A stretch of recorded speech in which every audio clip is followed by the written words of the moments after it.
So here it is. It's finally done. Thunder actually ended up in the 1 seed in the West, which is amazing for them. Congrats. Uh, the Nuggets don't end up falling to 3. They get the 2 seed. And that leaves the play in the West to be the Pelicans versus the Lakers in the 7 and 8. And the Kings are playing the Warriors in the 9-10 game. Over East, we have Sixers and Heat in the 7-8, and the Bulls in the 9 and 10 play-in game.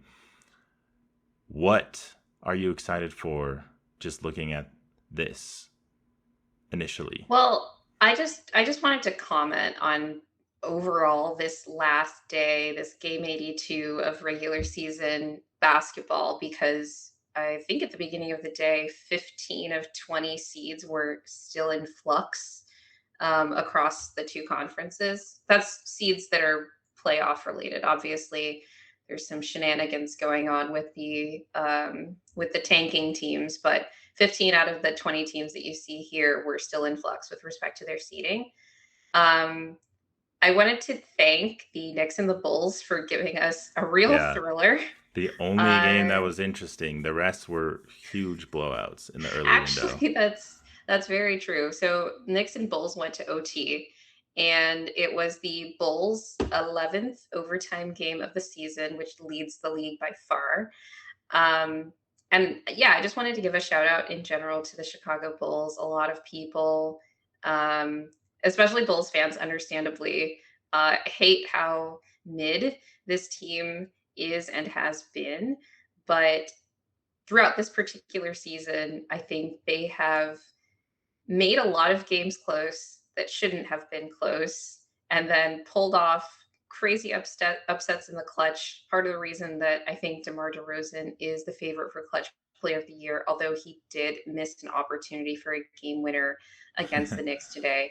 And then the Yeah, Knicks, like they didn't need to win this game to get a top three seed to be out of Boston's bracket, but the win did solidify them as the second seed. So now they are waiting for the outcome of the 7-8 play in between Miami and Philadelphia. But the Knicks just always bring it. Like, you know what you're getting on a night to night basis when you watch the New York Knicks, whether it is pretty, which it basically never is, or ugly. They are playing uh,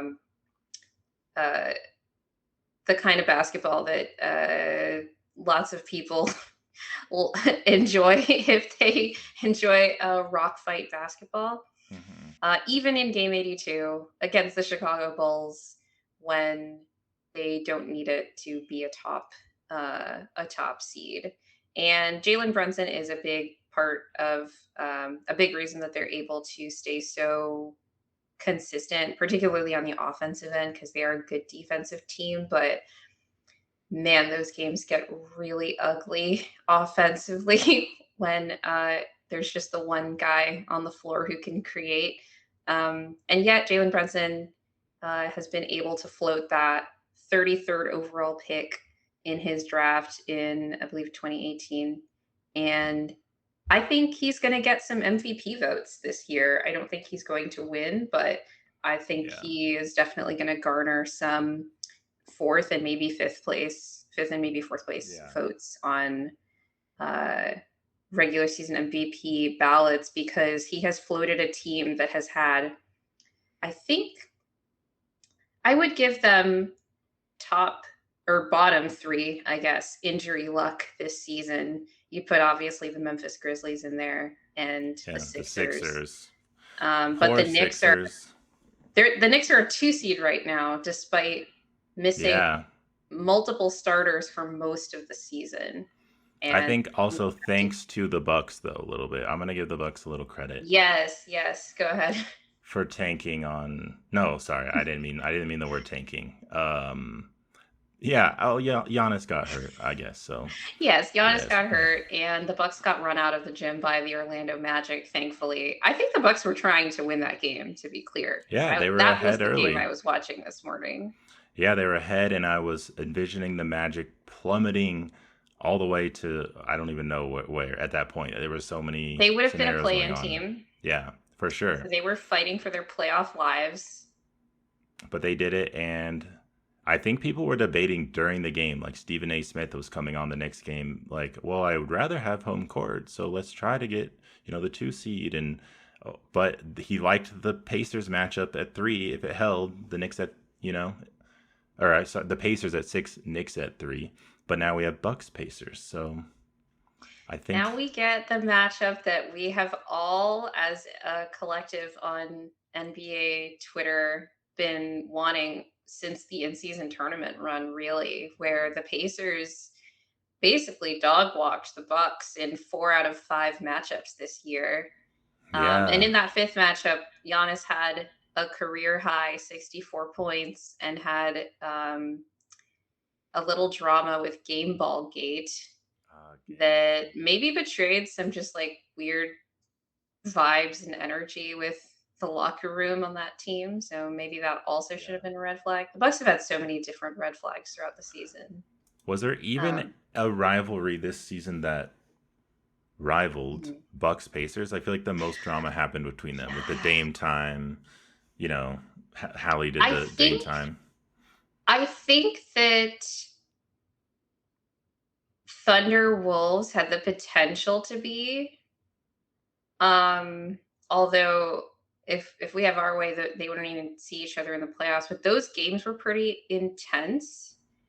But in Yeah, terms there wasn't of like like the whole drama. like Ant versus Shea, but I don't think there was as much drama as there was in Bucks Pacers, where it was really like Halliburton and Aaron Neesmith antagonizing Dame, Giannis. Bobby Portis is always trying to mix it up with somebody on the Milwaukee Oh Bucks. yeah, that's his job. So I think that Bucks Pacers has given us the most Yeah, rivalry drama this season. So I'm actually looking forward to the series, regardless of um not regardless of Giannis's injury state, because I do think that he needs to be healthy. I'm not going to favor the Pacers in that series, even if Giannis has to miss a couple of games, because I think that they're still figuring out some stuff offensively, ironically. Like I'm not as yeah, worried about them defensively relative to like I'm more worried about the Bucks defensively in that matchup than I am the Pacers.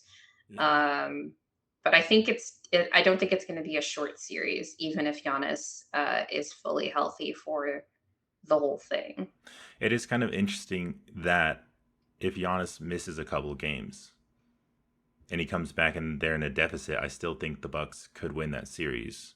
Whereas if it's the Heat or the Sixers with Embiid and they're playing them and Giannis misses games, I don't know that they can make that up if they go down like 2-0 or something along those lines. I just think the Pacers they finished higher than the Heat and the Sixers, but obviously we know why the Sixers finished low. The Heat are kind of hard to figure Mid, out. Yeah, they're mid. you You just can don't say it know. well. Well, as I Bill don't know if they're Simmons going to be says, playoff mid, but this is also yeah, relative to the Eastern Conference, so mid might be enough. I'm not it writing might off the be. Heat. And it depends if the um, Heat rise like they always do in the playoffs. I'm doubting it this year. But um, I am a bit too, but you just never know with the East. I think there are some interesting things to discuss with the potential matchups. Um, but yeah, the thing with the Pacers is that they are a very young team with a very young star who uh, just made the playoffs for the first time. So they're kind of like the Sacramento Kings last year. Uh, but they do have, I think, some more varied offensive options, I think, that they can go to. Although I think Sacramento's problem last season was that they couldn't, or last season in the playoffs was their defense, yeah, couldn't defend. um, especially against the Golden State Warriors. So interesting watching that series. Uh, we will get to talk more in depth about some of these matchups, but I just wanted to react a bit to the final standings on this, the last day of the regular season, because we didn't know what the standings would be for the most part until today. Yeah, it was a fun day to see where it all ended up. I wish more of the games were competitive, but we got enough, I guess. I guess Bulls Knicks was kind of the only one. And yeah, was that the only one? Was there a good West game? I know that the three games involving the one seed potentials in the West were all blowouts in various directions. The Lakers, I think, they blew out the Pelicans. I think the Warriors were playing the Jazz, and it was kind of close because both Steph and Draymond sat. But yeah, there Yeah, were a lot of it was a little blowouts today close. because a lot of people were sitting, and when you're playing a bad team, they're sitting their good players too. So a lot of G Leaguers getting their NBA time Yeah, today. I was saying that these players are still NBA players who love to play, and so it's the last game of the season. I think a lot of people think they're bad teams. What do they have to play for? They're going to lose, but they're going to try really hard, which is what we saw with the Grizzlies early on versus the Nuggets. They were They're playing for staying in it. contracts. Yeah, they were staying in it, and thankfully, it didn't end up being another upset. Yeah, why don't we go ahead and swing to our play-in predictions?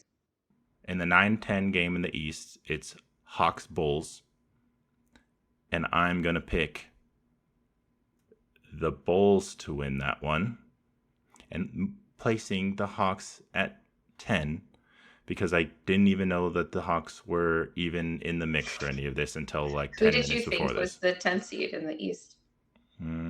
I just feel like when I think 10, it's like so far down the bracket that I'm like thinking, And it's in the East, yeah, I'm like like Hornets, who's there? But yeah, Hawks. The Hawks are here. not the Hornets now. Yeah. So I have Hawks. What do you have? I also have the Hawks because I think if the Bulls are able to keep it close, they are a better clutch execution team. They've been like one of the best clutch execution teams actually on both ends of the floor this Yeah. season, which is how they rescued themselves from something like a 4-14 start to the season before a few weeks later Zach LaVine got injured and then they started going on a run. Yeah, I really wanted the Bulls to make some trades just because I like a lot of players on their team, but they But just did you haven't had the want the success. Warriors to get Alex Caruso?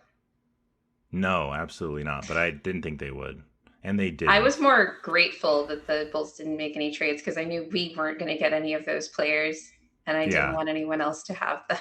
that's true. Well, my mind always gets excited by trades, and then when I really think it through, I say, "Oh God, that would be horrible." But Yeah, you're like, well, this would be nice hoops as a basketball fan, but as a fan of my sports team, I don't want anyone else to have nice things. yes.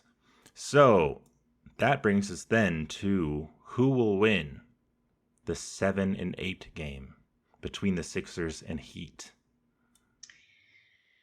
I have the Sixers winning the 7-8 game.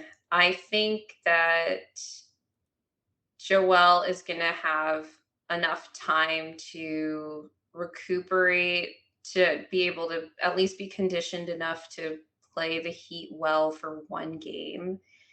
And while I am not writing off the Heat season, even though it sounds like it, since I have them playing, uh, yeah, losing this game. They have not been good I offensively this know. season.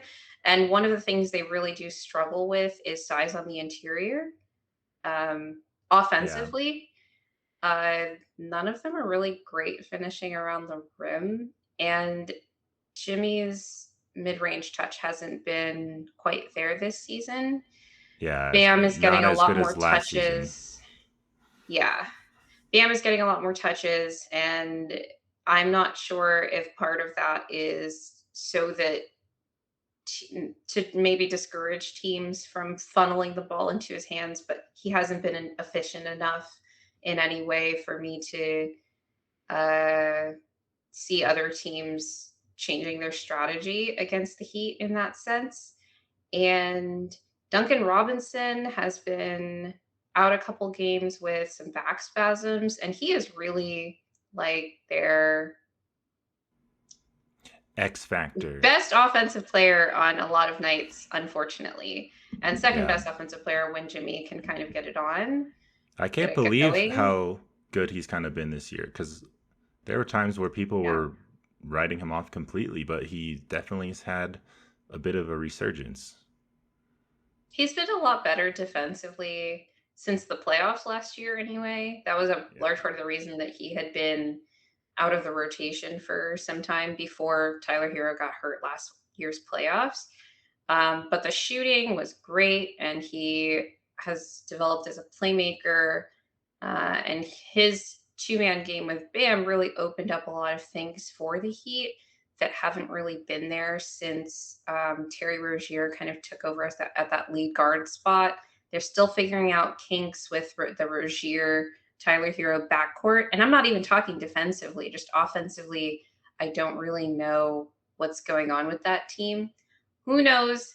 I have so much faith in Eric Spoelstra to figure something out because I saw some mad stuff happening in the playoffs with the Miami Last year. Heat last Yeah. year, including, shooting like 50% from three for entire series at times. But um, Yeah, that's exactly why I'm picking I them don't, yeah, to win. I don't necessarily have faith in them Uh, to pull out the to pull up magic, this. Oh, at least in yes. that game. Right. But for the purposes of this playing game, I will pick the Heat and just trust Spo and Jimmy Butler going crazy. All your points that you said about Heat and Sixers were measured and logical, and I love them. But I'm gonna pick the voodoo magic of the Heat here just because. And I also really want to see who would the Sixers be playing if they were eighth? They'd be playing. Oh yeah, the Celtics, which would be awesome. So Well, they that's what would be I'm. playing the winner of the 9-10 Oh, game, which we both have as which Chicago Bulls. I am picking in this case the Sixers over them. So you would have Bulls 9, as would I, and I would have the Sixers in eighth, playing the Celtics in the first round, which would be really fun for me personally. Yeah, the Bulls. Alex Caruso, could he possibly get on an All NBA defense team? I need to check to see if he's eligible for all defense. I think people talk about him as if he is, Oh but part yeah, of the requirements are he's definitely played enough games, but I don't know that he's played 20 minutes plus in enough games. So that's the question mark. But Alex Caruso definitely is on a lot of people's short list for all defense and could throw a wrench in some 8 seed hopefuls, yeah, whether it's the Sixers or the Heat, actually. So I would not want to lose that 7-8 game, not only because I want to avoid the Celtics in the first round, but yeah. also But because playing I the think the Bulls, Bulls are live for an upset yeah. of If you whoever. if they keep it Yeah. close, they always have a chance. I mean, at well, they lost in overtime to the Knicks, but Caruso hit a big three like right at the start of overtime, but they just couldn't keep up with it. All right, what Ironically, about? clutch player of the year, DeMar DeRozan Yeah, he didn't couldn't hit the pull that shot. out. He had a great look for the lead in the last like 13 seconds of the game in overtime. So I he hope that just blew doesn't it. affect the voters. I mean, it won't, but as a Yeah, joke, I don't want Steph to end up winning it because he missed that game shot. 82 that the clutch player of the year comes down to OT in a you game that was yeah, not consequential you for just didn't seeding in you game 82. just didn't win that last game. Uh, okay, let's start with the 9-10 in the West. Why don't you go first? I am picking the Kings to lose the 9-10 because of injuries. And I think Malik Monk is too important to them. And I don't know, I just don't see them winning in a really high stakes game at this point. And they've been falling. I've been thinking they're probably going to miss the playoffs, and it's been heading that way. I love Sabonis. I know people kind of troll him and think he's not fun to watch, but he puts up some really solid production. I think he could. I mean, he's like potential All NBA. Like he could be All NBA third team, maybe. So but I just don't think I think it's. he's going to get a couple of. Well, they're the 10 seed now, so I don't know how many MVP votes he would get, but I think that he would be worthy of them if they hadn't like lost that last game to Phoenix, because then they'd be like a 7-8 kind of team instead of a 10 seed. I could see him getting like a fifth place vote or two Yeah, for like MVP. well, But that'd be crazy, but cool for him. But I just think the Warriors, they're playing a little better. I mean, they're not like amazing, but in a one game playing with Steph, and they have all their players, and the Kings don't. I have to take the Warriors to win that. How about you? I completely agree with everything you just said. I think that the Kings are running on fumes at the moment. The Warriors generally play them well. Like the game will probably be close even without Hurt or even without Monk, just because both teams generally have issues guarding each other. Um, but I, as much as I ragged on the Warriors' late game execution in our last episode, I think the Kings really, really struggle to value possessions in those high leverage situations, in particular, closing out quarters and also closing out games. Um, and I think that even though the Warriors struggle to, say, score, I think they value those possessions more. Like they try to get a good shot, try to make something um, high value happen. And they have a little bit more diversity in their attack, particularly since the Kings are missing Herter and Monk. So I'm going to go advantage Warriors Yeah. in this game. I mean, we did have 7 games of this matchup last season, Yep. and we saw it all. And I think without Monk and Herter, it's just as close as it was in that series. I think the Warriors just have, yeah, they have the edge here. So I'm going with Warriors, but in the 7-8 game, do you have Lakers or Pelicans? I'm going to go with the Lakers here. The only reason that I think the Lakers wouldn't beat the Pelicans in the 7-8 game is if they were intentionally tanking to get out of Denver's bracket. Which, if Um, any Lakers are listening to this, please consider it for my depending, sake.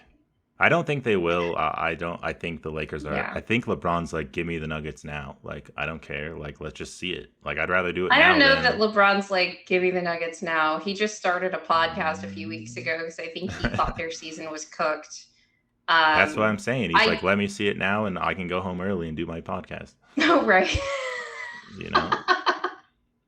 But No, that's a good point. and if they win, then he'll just then they can go on and make their run. I just But had a thought that he maybe wants to play the Nuggets soon and get swept again so that the Lakers will fire Darvin Ham. So they that wouldn't listen to him earlier in the season and his sad boy moping about his coach, but maybe they would if the team got embarrassed in the first round. that may be too devious for LeBron. Like I know LeBron's a little Too passive. devious for LeBron Yeah, James. too devious. To lose a playoff series to get like he can just get him fired in the offseason if he wants, I think. Or he's not going to tank the series, but he's going to get Get the into the series. series that is Yeah. least favorable. The Nah. most the least favorable series. I think he cares too much about his legacy to like mess around with that just to get someone fired. But yeah, I guess people may argue, the LeBron haters, that he's already done that. But I also have the Lakers winning that game, as much as I don't want a Nuggets Lakers rematch, just because I don't know. I just want to see something new. I just want to see something Yeah, fresh. that Um, story's played out. we will get to that specific matchup later, but that means we have Warriors and Pelicans now for the 8th seed, which I think this is the toughest choice of this whole thing for me. I think it is. I will say I think the Pelicans should win this game, but I think the Warrior if it comes down to this matchup for the 8th seed that the Warriors will win this game because of the same issue that the Pelicans have uh, compared to the Kings, where although I think that the Pelicans try to value possessions, but they end up not doing that. I think their offense goes through some really stagnant portions.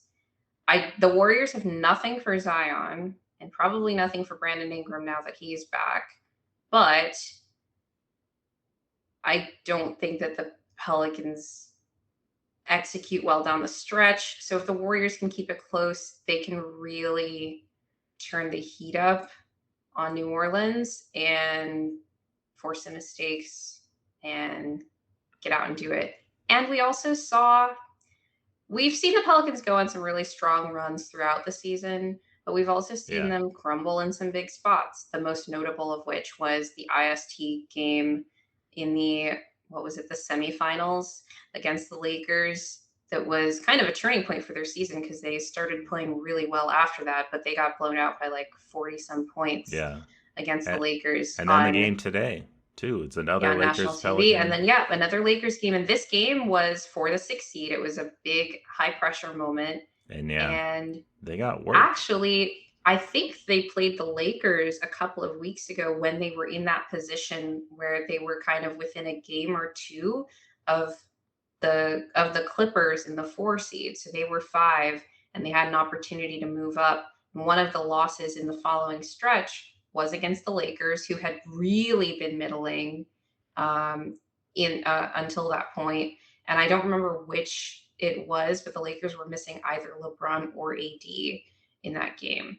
So God. it's just one of those things where who do I trust more in a high pressure situation in terms of like the players? It's the Warriors, even though I don't trust that team. So are you picking the Warriors? Spectacular. Picking the Warriors? I'm gonna pick the Warriors. Whoa. I'm gonna pick the Warriors. Okay. I'm gonna pick, yeah. I am going to pick Pelicans because I cannot pick the Warriors. I know. And you're ready to see the dynasty crumble. So I'm going Warriors 9. I just think, Warriors are going to come off a Kings game that's going to be, I don't know how tough it's going to be, but I mean, still, they're going to have to execute. And they're like, they're not the biggest team ever, and Sabonis is going to like put up a fight. And the Pelicans, I just don't see a team falling from 6 on the last day of the season to completely out of the playoffs. And I know that that's a possibility with this new setup, and that's what makes it exciting for fans and not great for teams. But I don't know, like, how it has been where Nuggets fans have really been unable to decide what they think about the Pelicans. It's like, do we want them? They have so many. I've known what I think about the Pelicans. Grace notoriously calls them the Pelicans. I don't do that, and I did not. If you've seen that came from somebody else. That was the first time I've seen it. Pelicans has grown as the season has gone on, and they're not a bad team. They're a 49 win team, 1 game away from being a 50 win team. Yeah, right on par with. Is it the Mavericks that were the last 50 win team in the West? We have so many good teams. It's all coming down to the margins here. But you do have questions about them and how they... I have questions about the Pelicans. It's not about their talent. It's not about their ceiling necessarily, although I have questions about fit of their best players. But yeah, I have questions about their execution. I have questions about their offensive hierarchy. I don't have questions about the Warriors' offensive hierarchy. I think they're just not as good, but I think everyone knows their jobs generally within the offense anyway. It's just a matter of if they're going to come through to execute it, I think. Yes.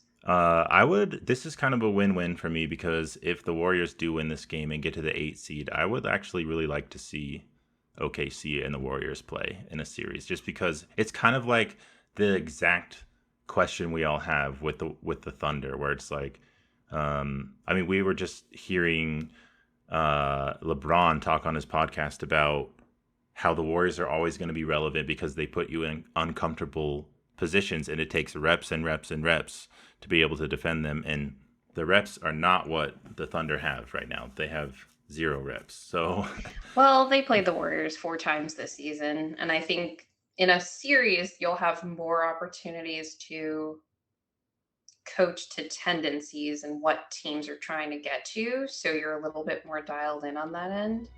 Yeah. But we can talk about series predictions later. At a later date. Yes, it's still early. We're going to be focusing on the play-in.